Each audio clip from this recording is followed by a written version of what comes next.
الحمد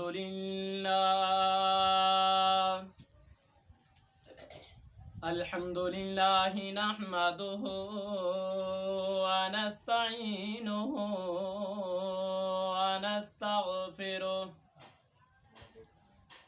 ونستغفره ونؤمن به ونتوكل عليه ونعوذ بالله من شرور أنفسنا ومن سيئات أعمالنا من يهده الله فلا مضل له ومن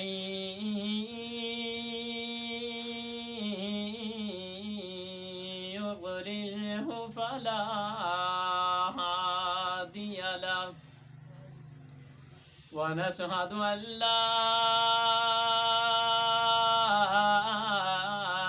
إله إلا الله وحده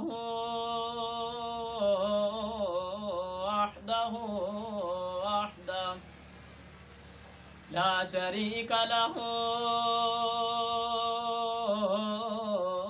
ولا بشير له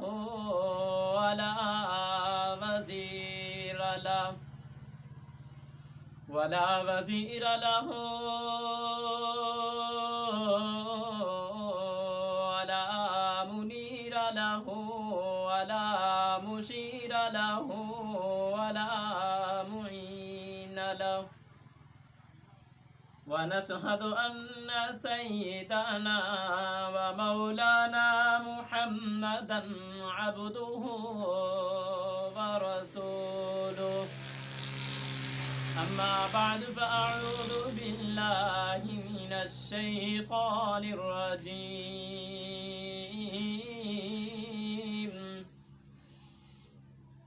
بسم الله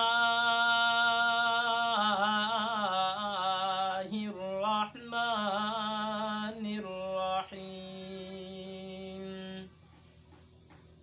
محمد رسول الله والذين معه أشداء على الكفار رحماء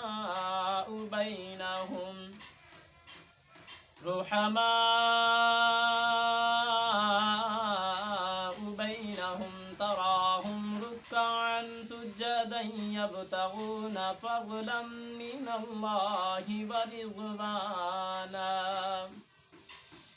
وقال النبي صلى الله عليه وسلم إذا رأيتم الذين يسبون أصحابي فقولوا لعنة الله على شركم صدق الله مولانا العظيم وبلغنا على رسوله النبي الأمي الكريم ونحن على ذلك لمن الشاهدين والشاكرين والحمد لله رب العالمين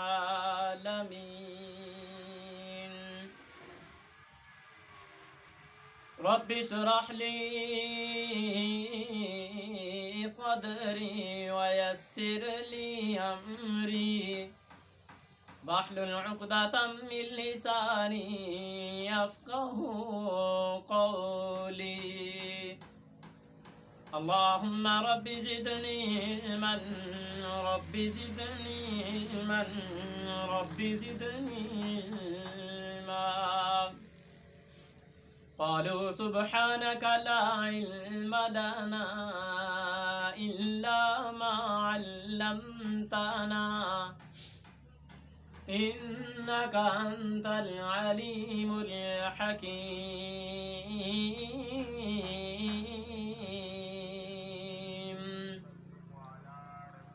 يا رب صل وسلم دائما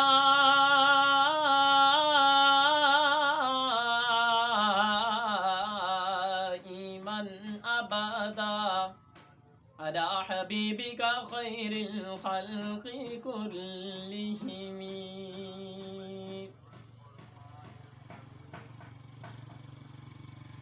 میرے معزز دوستو، بھائیو، بزرگو، آپ کے سامنے قرآن مجید فرقان حمید میں سے ایک آیت کا کچھ حصہ تلاوت کیا ہے، اور آپ علیہ الصلاۃ والسلام کا ایک عالی شان فرمان تلاوت کیا ہے. پچھلے جمعے سے ہماری بات چل رہی تھی صحابہ اکرام کی شان میں، تو بات جہاں تک ہو چکی تھی وہاں سے آگے آج سٹارٹ کریں گے. دعا ہے کہ اللہ پاک حق سچ شرح صدر سے بیان کرنے کی توفیق عطا فرمائے. میرے دوستو، حامیم سپارے کی 26ویں سپارے کی آیت آپ کے سامنے پیش کی ہے. اس ایک آیت میں، بلکہ آیت تو پوری بھی نہیں پڑھی، اس ایک آیت میں اللہ پاک نے بہت کچھ بیان کیا ہے.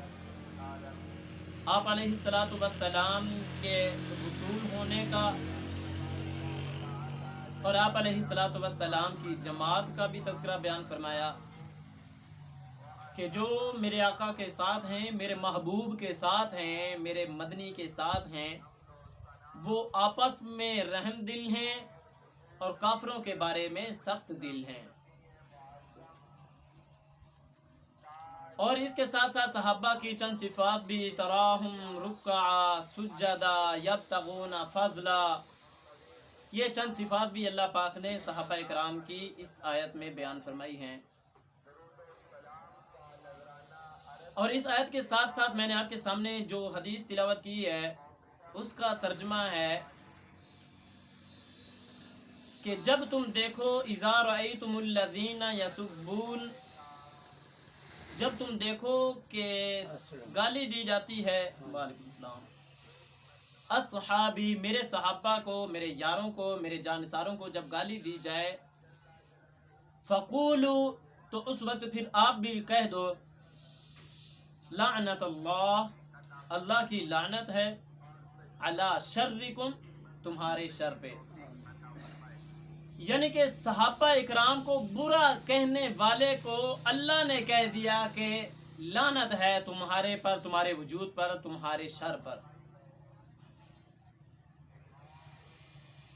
حضرت صدیق کے ساتھ ان کی شان میں جو کچھ ہوا وہ پچھلے جمعے میں آپ کے سامنے رکھا تھا، اور حضرت امیر معاویہ رضی اللہ تعالیٰ عنہ کے ساتھ کراچی میں جو کچھ ہوا وہ آپ کے سامنے رکھا تھا.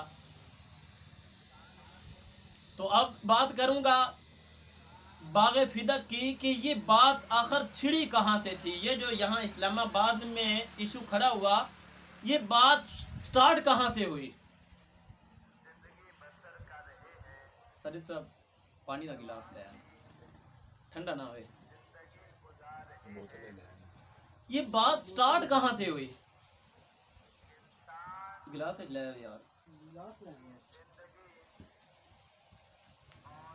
آنے والا آیا، جیسا کہ میں نے پچھلے جمعے بھی آپ کے سامنے عرض کیا تھا کہ شیعہ ذاکر آصف رضا علوی، جس نے ہمارے ملک میں یہاں پہ ایک کوہرام مچا دیا اور فرقہ واریت کی آگ سمجھ لو کہ وہ بھڑکا کے اس کو تیل لگا کے یہاں سے چلا گیا. اس شخص نے یہاں پہ آ کے حضرت صدیق کے اوپر تبرہ کرتے ہوئے، ان کی شان میں گستاخی کرتے ہوئے صرف فاسق فاجر ہی نہیں کہا بلکہ کافر بھی کہا. اور کافر کیسے کہا، کیوں کہا؟ کہا کہ حضرت فاطمہ الزہرا رضی اللہ تعالی عنہا آئی تھیں اور انہوں نے آ کے 40 آیات اپنے حق کی پیش کی. کتنی؟ 40 آیات. اور اس ملعون نے یہ بھی کہا کہ 40 آیات میں سے ایک آیت بھی ایسی نہیں جو اپنی فضیلت پہ پڑھی ہو. صحابہ اکرام کی جو فضیلتیں ہیں، اہل بیت کی جو فضیلتیں ہیں، وہ میں اور آپ کہاں بیان کر سکتے ہیں؟ اور یہ اس ہستی کے بارے میں کہا گیا کہ جس ہستی کا، جس پاک گھرانے کا دنیا کے ساتھ کوئی تعلق ہی نہیں. باغ فدق، یہ فدق بھی لفظ کہا جاتا ہے اور فدق بھی کہا جاتا ہے. اب یہ جو فدق ہے، یہ فدق ہے، یہ جو باغ ہے، اس باغ کی آل رسول کو ضرورت نہیں تھی. کیا خیال ہے؟ نبی کا گھرانہ ہو اور دنیا کا لالچ ہو، ایسا ہو سکتا ہے؟ نبی کا یار ہو اور دنیا کا حرص ہو، بات بنتی ہے؟ نہیں نہیں نہیں. جنہوں نے اپنا سارا کچھ قربان کر دیا، ان کے سامنے یہ فدق تو کچھ بھی نہیں تھا. اور پھر یوں واویلا بنا دینا، نام لگا دینا کہ حضرت فاطمہ گئی تھیں، 40 آیات پیش کی. میں نے پچھلے جمعے بھی کہا تھا کہ ان 40 میں سے کوئی ایک تو پیش کریں، ہمیں بھی پتہ چلے کون سے پارے میں وہ آیات آئی ہیں. سورہ واللیل پڑھیں، 30ویں پارے کی سورہ واللیل. اس سورۃ لیل میں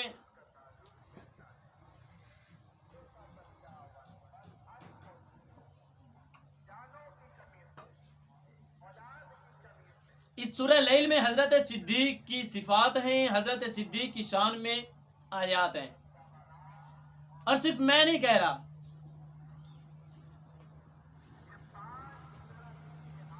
ان آیات کی شان، وعلیکم السلام،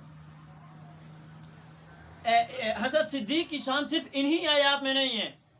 آپ اٹھائیں سورہ توبہ 10واں پارہ پڑھیں، دیکھیں، اس میں بھی آپ کو نظر آئے گا. إِلَّا تَنْصُرُوهُ فَقَدْ نَصَرَهُ اللَّهُ إِذْ أَخْرَجَهُ الَّذِينَ كَفَرُوا ثَانِيَ اثْنَيْنِ إِذْ هُمَا فِي الْغَارِ إِذْ يَقُولُ لِصَاحِبِهِ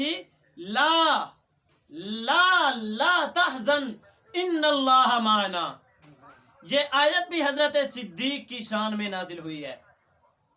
سبحانک ھذا بہتان عظیم. قرآن پاک سورہ نور پڑھ کے دیکھیں، قد افلح المؤمنون پارہ. اس پارے کی، قد افلح پارے کی پہلے آدھے پارے کا آخری رکوع ہے. اس رکوع میں آخر سے 2-3 آیات پیچھے آ کے سورہ نور کا دوسرا رکوع ہے. اس میں اللہ پاک فرماتے ہیں سبحانک ھذا بہتان عظیم، یہ بہت بڑا بہتان ہے. وہ کون سا بہتان تھا؟ جو لعینوں نے، مردودوں نے، زندیقوں نے، کافروں نے، منافقوں نے ام المؤمنین سیدہ عائشہ رضی اللہ تعالی عنہا پہ لگایا تھا، تہمت لگائی تھی نا. تو اللہ کا قرآن صفائی کے لیے پیش ہو گیا.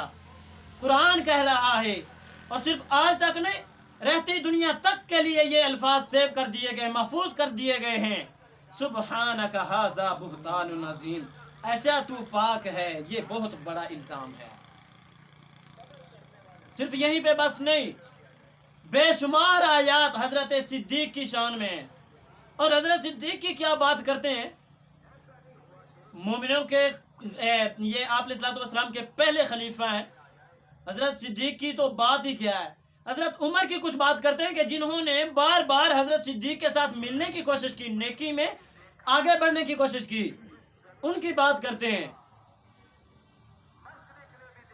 کہ حضرت عمر رضی اللہ حضرت عائشہ رضی اللہ تعالی عنہا نے ستارے دیکھے، ستاروں سے بھرا پڑا آسمان اور بہت خوبصورت منظر ہے. اللہ اکبر، یا رسول اللہ صلی اللہ علیہ وسلم، یہ جتنے تارے ہیں، ان تاروں جتنی نیکیاں بھی کسی کی ہوں گی؟ تو آپ علیہ الصلوۃ والسلام نے فرمایا ہاں، میرے عمر کی نیکیاں ان ستاروں جتنی ہیں.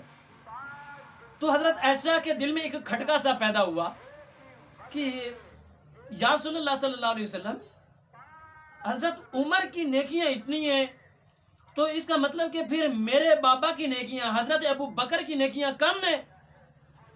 آپ علیہ الصلوۃ والسلام نے فرمایا عائشہ ابو بکر کی نیکیوں کی بات کرتی ہے. ابو بکر کی وہ ہجرت والی رات کی، ایک رات کی نیکیوں کا حساب لگایا جائے تو یہ تو اس کے برابر بھی نہیں ہے. آسمان بھرا ہوا ہے، ستاروں سے سجا ہوا ہے، اور حضرت عمر کی نیکیوں کی مثال قائم کر رہا ہے. وہ عمر کہ جنہوں نے زمین پہ فرش پہ اللہ کے حبیب کے سامنے ایک مشورہ رکھا، یا رسول اللہ یہ کام ایسے ہو جانا چاہیے، تو اوپر سے فرشتہ آ گیا، یا رسول اللہ عمر صحیح کہہ رہے ہیں، یہ پردے کا حکم آیا۔ حضرت عمر عرض کرتے ہیں، یا رسول اللہ صلی اللہ علیہ وسلم پردہ ہونا چاہیے تاکہ مسلمان عورت اور غیر مسلم میں ایک پہچان ہو، پتہ چلے کہ یہ مومن ہے، یہ غیر مسلم ہے۔ اوپر سے وہی بھی آ گئی۔ اللہ اکبر۔ کس صحابی کی بات کروں؟ حضرت عثمان کو دیکھیے کہ حضرت عثمان رضی اللہ تعالی عنہ کے گھر میں میرے آقا کی 2 بیٹیاں ہیں، وعلیکم السلام، سگی 2 بیٹیاں، اور جب وہ دوسری بیٹی فوت ہوئی، پہلی فوت ہوئی تو اللہ پاک کے نبی نے دوسری بیٹی دے دی، رقیہ اور حضرت ام کلثوم، یہ 2 بیٹیاں آپ نے دی۔ جب دوسری بیٹی فوت ہوئی تو اس وقت مختلف احادیث ہیں، خلاصہ یہ کہ آپ علیہ الصلوۃ والسلام نے فرمایا، عثمان میرے پاس اگر اتنی بیٹیاں بھی ہوتی تو میں یکے بعد دیگرے تیرے اوپر قربان کر دیتا۔ سبحان اللہ۔ ایسی ہستیوں کے ساتھ مقابلہ کرنا آسان بات ہے؟ بات کرتے ہیں فدق کی۔ انہوں نے کہا جی 40 آیات ہیں، میں کہتا ہوں اتنی آیات صحابہ کی شان میں ہیں، تو وہ جو فدق کا حق تھا یا فدق کی جو بات تھی، اس میں کوئی ایک آیت تو ہمیں بھی ثابت کر کے دے دیں تاکہ ہمیں بھی پتہ چلے کہ قرآن کیا کہہ رہا ہے اور ہمیں ہمارے بڑوں نے کیا کہا ہے۔ کیا خیال ہے؟ اور مزے کی ایک بات اور بتاؤں آپ لوگوں کو کہ اس محرم میں ان لوگوں نے جنہوں نے میرے پاک پیغمبر کی پاک جماعت پہ بکواسات کی ہیں نا، ان لوگوں نے حضرت مولانا طارق جمیل صاحب سے آفر کی کہ آپ ادھر آ جائیں، صرف 10 دن ہمارے پاس آئیں، محافل میں، مجالس میں آپ نے مجلس میں بیان کرنا ہوگا، آپ کو منہ مانگا انعام دیا جائے گا۔ اور مولانا طارق جمیل صاحب نے کیا جواب دیا؟ فرمایا تم 10 دنوں کی بات کرتے ہو، میں 10 دن آپ کی آل کا تذکرہ کروں؟ میں تو پوری زندگی ہو گئی ہے، میں تو آپ کی آل کی باتیں کرتا آ رہا ہوں، تم 10 دنوں کے لیے خریدنا چاہتے ہو؟ خریدنے والوں نے خریدنے کی کوشش کی، مولانا صاحب نے فرمایا نہ، بلکہ میں آپ کو بھی سبق دیتا ہوں۔ مولانا صاحب نے فرمایا کہ تم کیا 10 دن آل کی بات کرتے ہو، پورا سال آل کی بات کیا کرو، پورا سال حسین کا غم مناؤ، پورا سال کربلا کا غم مناؤ، پورا سال میرے آقا کی آل کی، میرے آقا کی صحابہ کی شان بیان کرو، مزہ بھی آئے۔ یہ 10 دن میرے آقا کی آل کی بات کر لینا، 12 دن میرے آقا کی ولادت پہ بات کر لینا، اس کے بعد خاموشی، بس۔ مولانا صاحب نے فرمایا کہ میری تو زندگی لگ چکی ہے اس پہ، آپ بھی اپنے آپ کو اس پہ پیش کر دو۔ 40 آیات، اور کہا کہ ایک آیت بھی فضیلت کے حق میں نہیں تھی۔ فضیلت بھی آپ کو بتا دوں میں، فضیلت کہتے ہیں کسی چیز کی شان کو۔ اب صحابہ کی کیا شان ہے، آل کی کیا شان ہے، حضرت فاطمہ نے یہ نہیں پوچھا اور یہ آیت پیش نہیں کی، اور اس لعین نے کہا کہ اگر یہ آیت آ جاتی اور وہ انکار کرنے والا انکار کر دیتا تو وہ فاسق فاجر ہو جاتا، لیکن اس نے ایسا نہیں کیا۔ اما فاطمہ نے ان آیات کا مطالبہ نہیں کیا، اپنی فضیلت پہ آیات نہیں پیش کی، اپنے حق پہ پیش کی، 40 آیات پیش کی، اس نے انکار کر دیا، وہ کافر ہو گیا۔ استغفر اللہ۔ بابا جی یہاں اسلام آباد میں حضرت صدیق اکبر کو کافر کہا گیا ہے، وہ بات کر رہا ہوں، اور کہا کہ 40 آیات کا انکار کرنے والا، اور ہاں اس نے کہا جو فاسق فاجر ہوتا ہے وہ کون ہوتا ہے؟ جو دائرہ اسلام کے اندر ہو، جو اسلام کے دائرے کے اندر ہو، وہ نافرمانی کرے، گناہ کرے تو وہ فاسق فاجر ہے، اور جو دائرہ اسلام سے خارج ہو، باہر ہو، وہ کافر ہوتا ہے۔ تو اس نے حضرت صدیق کو دائرہ اسلام سے بھی باہر کر دیا۔ کس صدیق کو؟ جو صدیق آج بھی روضہ رسول میں میرے آقا کے ساتھ لیٹا ہوا ہے۔ کس صدیق کو؟ جس صدیق نے کندھوں پہ اٹھا کے میرے آقا کو پہاڑ کی بلندیوں پہ جا کے سفر کیا، چڑھے، اس صدیق کو۔ اللہ اکبر، استغفر اللہ۔ نقل کفر نہ باشد۔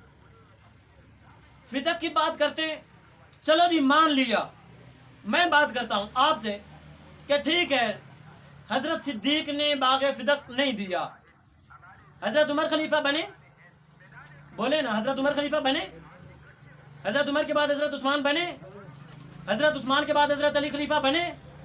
جب 4 خلیفہ بنے، 4 خلیفہ بنے اور چوتھے نمبر پہ حضرت علی خود یعنی کہ حضرت فاطمہ کے شوہر، یہ آپ علیہ السلام کے داماد، یہ بنے ہیں خلیفہ، اور انہوں نے وہ باغ فدق جو آپ علیہ السلام نے بیت المال کے لیے اور اپنی آل کے لیے جو مختص کیا ہوا تھا، اس میں سے جو حصہ بھی تھا، اس حصے کو جتنا اوپر سے چلتا آ رہا تھا، حضرت ابو بکر بھی اسی کے مطابق اس باغ کو استعمال کرتے رہے، حضرت عمر بھی اسی کے مطابق استعمال کرتے رہے، حضرت عثمان بھی اسی کے مطابق، حضرت علی بھی اسی کے مطابق.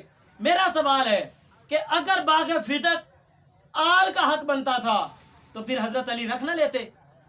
کیا خیال ہے؟ حضرت علی کو حق تھا نہیں تھا؟ بولے نا، میں بھی تو اتنا بول رہا ہوں یار.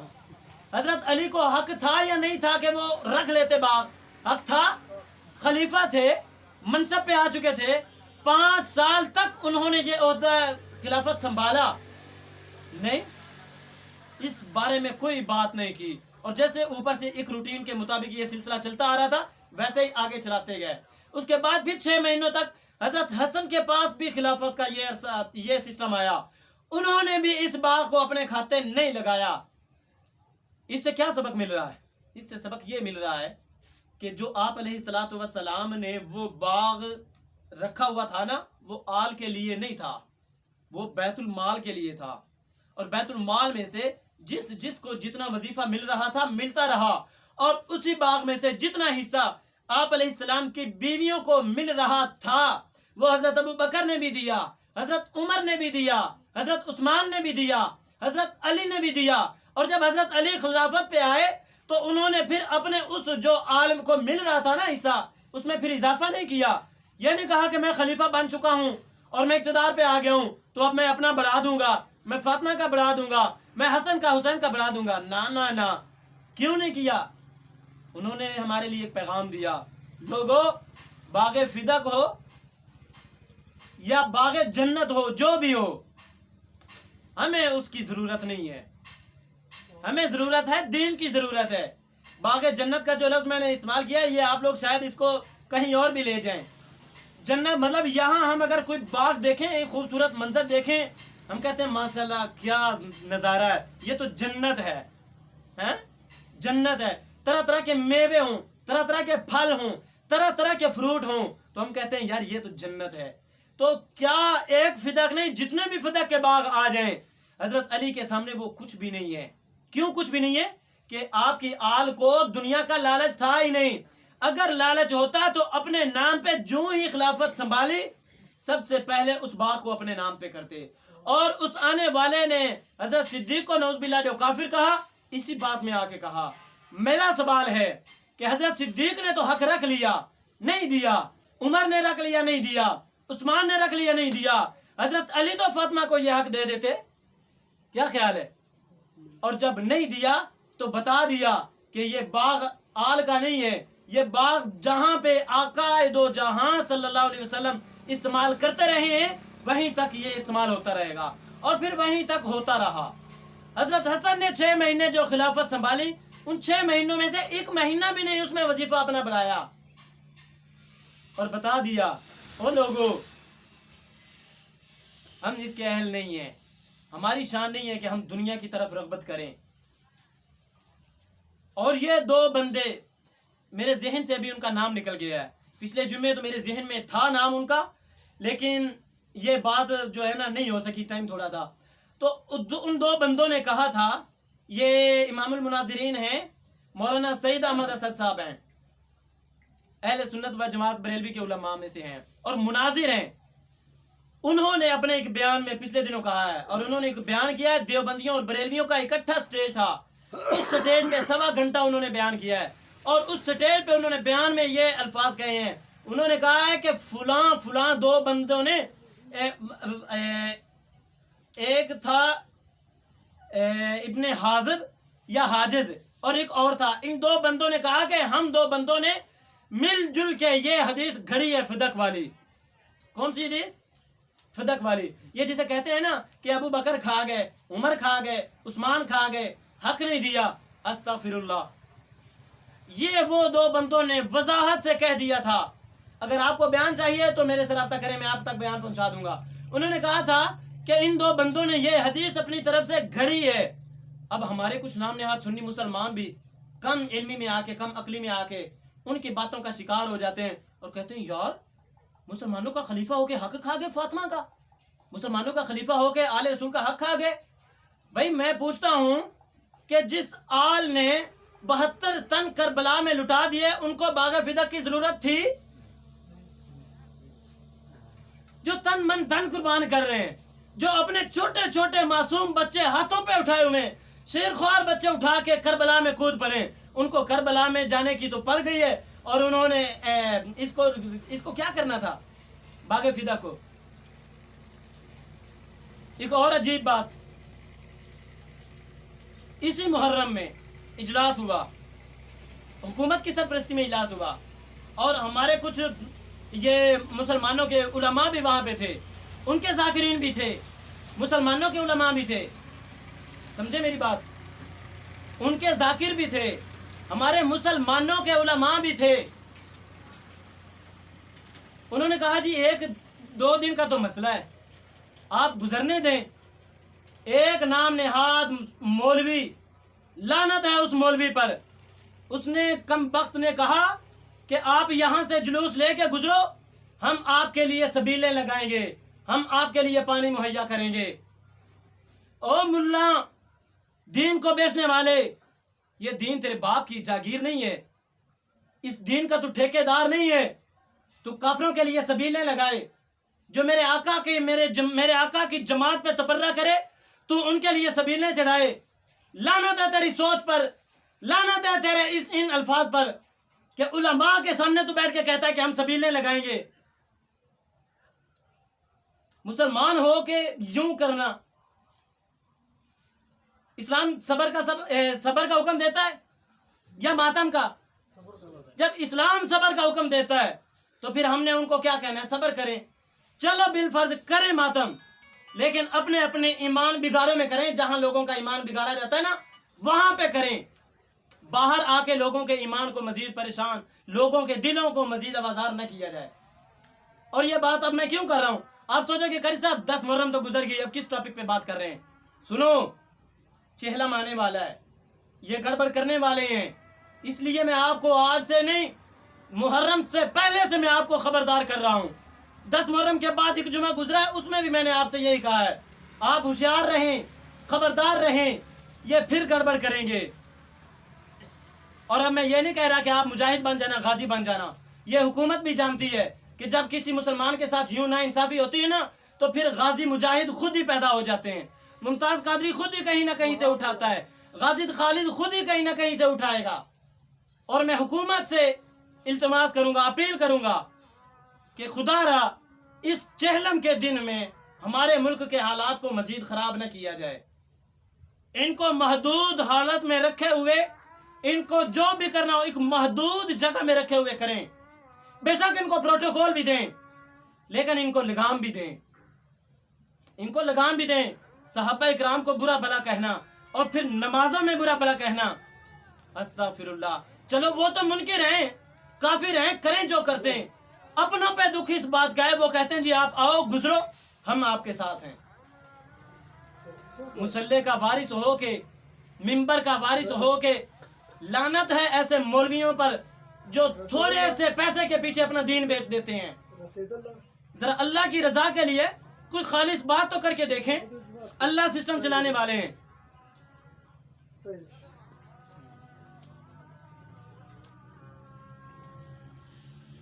اللہ غیب سے سسٹم چلانے والے ہیں.